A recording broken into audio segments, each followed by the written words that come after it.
Assalamualaikum warahmatullahi wabarakatuh. Kami dari kelompok 8 ingin mempresentasikan chapter 16. Langsung saja, di sini saya akan mempresentasikan 16.1 yaitu security threats and vulnerabilities. Yang pertama adalah types of threats. Threats atau ancaman jaringan adalah segala sesuatu yang dapat merusak, mencuri, atau mengganggu sistem jaringan komputer. Ancaman dapat berasal dari hacker, malware, maupun pengguna yang tidak bertanggung jawab. Karena itu, administrator jaringan harus memahami berbagai jenis ancaman agar dapat melindungi jaringan dengan baik. Lanjut, ada types of vulnerabilities. Vulnerability adalah kelemahan pada sistem atau jaringan yang dapat dimanfaatkan oleh penyerang untuk masuk ke dalam jaringan. Kerentanan dapat terjadi karena kesalahan konfigurasi, kelemahan teknologi, atau kebijakan keamanan yang kurang baik. Contohnya seperti penggunaan password yang lemah, software yang belum diperbarui, atau tidak adanya aturan keamanan yang jelas. Lanjut ke physical security. Physical security adalah perlindungan fisik terhadap perangkat jaringan agar tidak rusak atau diakses oleh pihak yang tidak berwenang. Keamanan fisik sangat penting karena perangkat jaringan seperti router, switch, dan server menyimpan data penting dan mengatur komunikasi jaringan. Ancaman fisik dapat berupa kerusakan perangkat, kebakaran, listrik tidak stabil, maupun kesalahan perawatan. Untuk mengatasi hal tersebut, biasanya digunakan CCTV ruangan, server terkunci, pendingin ruangan, serta UPS untuk menjaga kestabilan listrik. Dengan keamanan fisik yang baik, perangkat jaringan dapat bekerja lebih aman dan risiko kerusakan dapat dikurangi. Selanjutnya akan dilanjut oleh Ustaz. Oke, kita lanjut ke bagian 16.2 ya. Itu tentang network attacks. Nah, di sini ada 4 bagian ya. Yang pertama itu ada malware atau program berbahaya. Di mana malware adalah software berbahaya yang dibuat untuk merusak sistem, mencuri data, atau mengganggu jaringan komputer. Nah, di sini ada beberapa jenis malware. Yang pertama itu ada virus ya, yang dimana virus ini menempel pada file atau program, lalu menyebar saat file dijalankan dan dapat merusak data dan sistem komputer. Lalu yang kedua itu ada worm, yang menyebar sendiri melalui jaringan tanpa bantuan pengguna, lalu memanfaatkan kelemahan sistem dan juga bisa membuat jaringan menjadi lambat. Lalu ada Trojan horse, di mana program ini berbahaya yang menyamar seperti aplikasi biasa. Pengguna itu tertipu untuk menginstalnya, bisa juga mencuri data atau memberi akses kepada hacker. Lalu yang kedua ada reconnaissance attacks atau serangan pengintaian, yang dimana reconnaissance attack ini adalah serangan awal untuk mencari informasi target sebelum melakukan serangan utama. Nah, di sini ada beberapa jenis juga ya. Yang pertama itu ada internet virus, yang dimana hacker mencari informasi target melalui internet atau media sosial. Lalu ada ping switch, yang dimana digunakan untuk mengetahui perangkat yang aktif dalam jaringan. Dan yang terakhir ada port scan, yang digunakan untuk mencari port yang terbuka dan kelemahan sistemnya. Lalu yang ketiga itu ada access attack atau serangan akses, yang dimana akses attack ini bertujuan untuk mendapatkan akses ilegal ke sistem atau data. Nah, juga ada beberapa jenisnya seperti password attack yang menembak atau mencuri password pengguna. Lalu ada trust exploitation, yang dimana memanfaatkan hubungan kepercayaan antar sistem. Lalu yang ketiga ada port redirection, yang mengalihkan lalu lintas jaringan ke tempat lain. Dan juga ada man in the middle, yang dimana hacker menyadap komunikasi antar dua pihak. Dan yang terakhir ada denial of service atau DOS attack, yang dimana DOS attack ini adalah serangan yang membuat server atau layanan jaringan tidak dapat digunakan. Nah, cara kerjanya itu hacker mengirim terlalu banyak perintah ke server, lalu server menjadi sibuk dan tidak bisa melayani pengguna normal. Dan lalu ada DDoS, yang dimana distribute DOS, yang dimana serangan dilakukan dari banyak komputer sekaligus. Nah, dampaknya itu lebih besar dan sulit untuk dihentikan.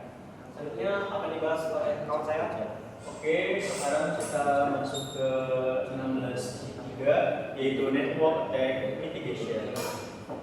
Oke, di 16.3.1 the defense in the approach yaitu pendekatan keamanan berlapis. Defense in the Path adalah strategi keamanan yang menggunakan beberapa lapisan perlindungan untuk menjaga jaringan dari berbagai ancaman. Cisco menjelaskan bahwa keamanan jaringan tidak boleh hanya bergantung pada satu perangkat keamanan saja, karena jika perangkat tersebut gagal, maka jaringan akan menjadi rentan terhadap serangan. Oleh karena itu, digunakan berbagai teknologi keamanan seperti VPN, Firewall Defense, SAWSA, dan AAA yang paling bekerja sama untuk melindungi jaringan. Selain keamanan perangkat lunak, keamanan fisik perangkat seperti router dan switch juga harus diperhatikan. Dengan adanya beberapa lapisan keamanan, peluang keberhasilan lapisan keamanan dapat dikurangi karena masih ada perlindungan lain yang bekerja jika salah satu sistem gagal. Selanjutnya ada 16.3.2 yaitu backup, menyimpan cadangan data. Backup merupakan proses menyimpan salinan data dan konfigurasi perangkat jaringan agar dapat digunakan kembali ketika terjadi masalah. Cisco menekankan bahwa backup adalah bagian penting dari keamanan jaringan karena kehilangan data dapat terjadi akibat kerusakan perangkat, kesalahan pengguna maupun serangan cyber. Backup tidak hanya mencakup file pengguna, tetapi juga konfigurasi router, switch, dan server. Dengan melakukan backup secara rutin dan menyimpannya di lokasi yang aman, organisasi dapat memulihkan sistem dengan lebih cepat tanpa harus membangun ulang seluruh konfigurasi dari awal. Selanjutnya ada 16.3.3 upgrade, update, dan patch, yaitu peningkatan versi, pembaruan, dan perbaikan sistem. Perangkat lunak dan sistem operasi yang digunakan dalam jaringan perlu diperbarui secara berkala agar tetap aman dan berfungsi dengan baik. Cisco menjelaskan bahwa upgrade digunakan untuk mendapatkan versi perangkat lunak yang lebih baru dengan fitur tambahan. Update digunakan untuk memperbaiki performa atau memperbaiki masalah tertentu. Sedangkan patch berfungsi menutup bug dan celah keamanan yang ditemukan. Jika perangkat tidak diperbarui, penyerang dapat memanfaatkan kelemahan yang ada untuk menyerang jaringan. Oleh karena itu, administrator harus selalu memantau dan menerapkan pembaruan yang diberikan oleh vendor untuk menjaga keamanan dan stabilitas sistem. Selanjutnya ada 16.3.4 Authorization, and Accounting AAA, mengatasi otorisasi dan akuntansi. AAA merupakan metode yang digunakan untuk mengontrol akses pengguna ke dalam jaringan. Authentication bertugas memverifikasi identitas pengguna sebelum diberikan akses ke sistem. Setelah identitas pengguna berhasil diverifikasi, Authorization menentukan hak akses yang dimiliki pengguna tersebut. Selanjutnya, accounting mencatat seluruh aktivitas yang dilakukan pengguna selama menggunakan sistem. Cisco menjelaskan bahwa AAA sangat penting karena membantu memastikan hanya pengguna yang berwenang yang dapat mengakses jaringan sekaligus menyediakan catatan aktivitas yang dapat digunakan untuk pemantauan dan audit keamanan. Selanjutnya ada 16.3.5 Firewall. Firewall atau tembok pengaman jaringan. Firewall adalah perangkat keamanan yang berfungsi mengontrol lalu lintas data antara jaringan internal dan jaringan eksternal. Cisco menjelaskan bahwa firewall bertindak sebagai penjaga gerbang yang menentukan apakah suatu koneksi boleh masuk atau harus ditolak berdasarkan aturan keamanan yang telah ditetapkan. Firewall membantu mencegah akses tidak sah dari luar jaringan dan melindungi perangkat dari berbagai ancaman. Cisco juga memperkenalkan konsep DMZ, yaitu Demilitarized Zone, yaitu area khusus yang digunakan untuk menempatkan server yang harus dapat diakses dari internet tanpa memberikan akses langsung ke jaringan internal organisasi. Selanjutnya ada 16.3.6 yaitu types of firewalls, jenis-jenis firewall. Cisco menjelaskan bahwa firewall tersedia dalam beberapa jenis dengan cara kerja yang berbeda. Paket filtering memeriksa alamat IP dan alamat MAC untuk menentukan apakah suatu paket data boleh diteruskan atau ditolak. Application filtering mengontrol akses berdasarkan aplikasi dan nomor port yang digunakan. URL filtering digunakan untuk mengizinkan atau memblokir akses ke situs web tertentu berdasarkan alamat URL atau kata kunci. Selain itu, terdapat stateful packet inspection (SPI) yang lebih canggih karena dapat memantau status koneksi yang sedang berlangsung dan hanya mengizinkan paket yang merupakan respon dari koneksi yang sah. Berbagai jenis firewall ini membantu meningkatkan keamanan jaringan sesuai dengan kebutuhan organisasi. Dan yang terakhir yaitu ada 16.3.7 endpoint security, keamanan perangkat akhir. Endpoint adalah perangkat yang terhubung ke jaringan seperti komputer, laptop, server, smartphone, dan tablet. Cisco menjelaskan bahwa keamanan endpoint merupakan salah satu tantangan terbesar dalam keamanan jaringan karena melibatkan faktor manusia selain faktor teknologi. Pengguna yang kurang berhati-hati dapat menyebabkan masuk ancaman ke dalam jaringan. Oleh karena itu, organisasi harus memiliki kebijakan keamanan yang jelas dan memberikan pelatihan kepada pengguna mengenai penggunaan jaringan yang aman. Perlindungan endpoint biasanya dilakukan dengan antivirus host, interpretation system, tips, dan network access control. Untuk memastikan hanya perangkat yang memenuhi standar keamanan yang dapat terhubung ke jaringan. Dengan mengamankan endpoint, organisasi dapat mengurangi risiko serangan yang berasal dari perangkat pengguna. Sekian dari saya dan akan dilanjutkan oleh teman saya. Selanjutnya yaitu ada device security. Materi ini membahas cara mengamankan perangkat jaringan Cisco seperti router dan switch agar tidak mudah diserang atau diakses oleh orang yang tidak berwenang. Yang pertama itu ada Cisco atau Auto Secure. Cisco Auto Secure adalah fitur bawaan Cisco yang digunakan untuk membantu meningkatkan keamanan router secara otomatis. Lakukan perintah yang pertama masuk ke dalam router, masuk ke dalam config, yaitu tuliskan perintah Auto Secure, yang dimana fungsinya itu untuk mengurangi celah keamanan pada router, mengaktifkan konfigurasi keamanan dasar, membantu administrator mengamankan perangkat dengan lebih cepat. Yang kedua itu ada password security. Password security itu perlindungan pertama pada perangkat jaringan, yang dimana ciri-cirinya yaitu ciri-ciri password yang baik. Yang pertama minimal memiliki 8-10 karakter. Yang kedua menggunakan huruf besar dan huruf kecil. Yang ketiga mengandung angka dan simbol. Dan yang keempat tidak menggunakan nama atau tanggal lahir.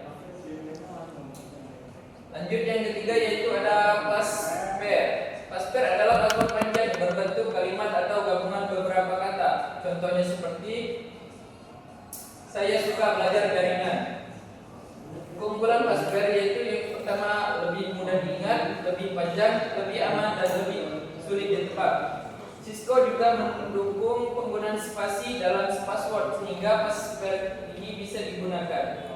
Selanjutnya yaitu ada enkripsi password, yang dimana Cisco menyediakan fitur untuk mengenkripsikan password agar tidak terlihat dalam bentuk asli. Gunakan perintah yang pertama masuk ke dalam config, yaitu gunakan perintah service password encryption, yang dimana fungsinya itu untuk menyembunyikan password pada konfigurasi jika orang lain membaca password secara langsung. Tanpa inskripsi, password akan terlihat jelas di konfigurasi router. Dengan fitur ini, password akan diubah menjadi bentuk terinskripsi. Selanjutnya itu ada minimum password length. Gunakan perintah security password minimal panjang 8 karakter atau lebih, yang dimana fungsinya itu menentukan jumlah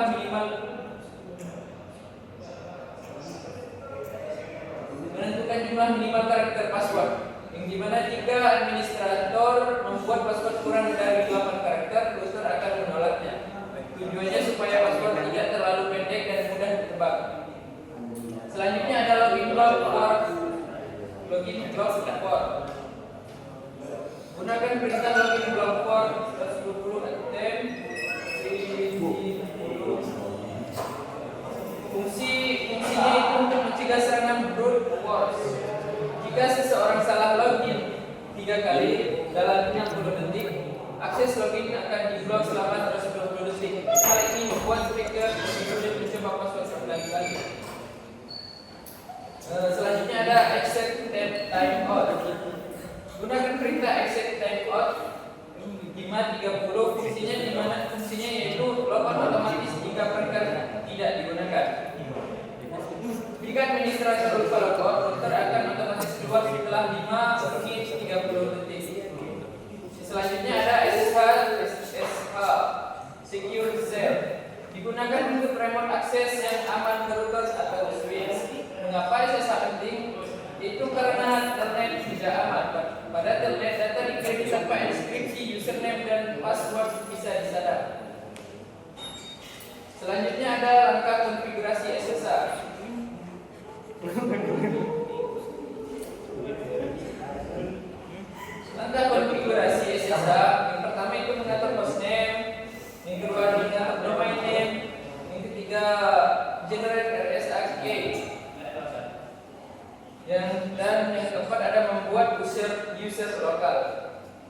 kelima, login lokal. Keenam, mengaktifkan SSH. Dan lanjut ke yang selanjutnya itu disable UNICEF service, yang dimana layanan yang tidak digunakan harus dimatikan. Tujuannya untuk mengurangi risiko serangan, menghemat RAM dan CPU, mengurangi port terbuka. Selanjutnya adalah menonaktifkan port yang tidak digunakan. Pada switch, port yang tidak dipakai sebaiknya dimatikan. Selanjutnya, simpulannya itu keamanan perangkat Cisco sangat penting karena router dan switch adalah pusat jaringan. Cara meningkatkan keamanannya itu gunakan password yang kuat, enkripsi password, gunakan SSH, batasi login gagal, atur time otomatis. Dengan keamanan yang baik, jaringan menjadi lebih aman dari akses ilegal dan serangan hacker. Oke, sekian presentasi dari kami. Kami akhiri. Wassalamualaikum Assalamualaikum warahmatullahi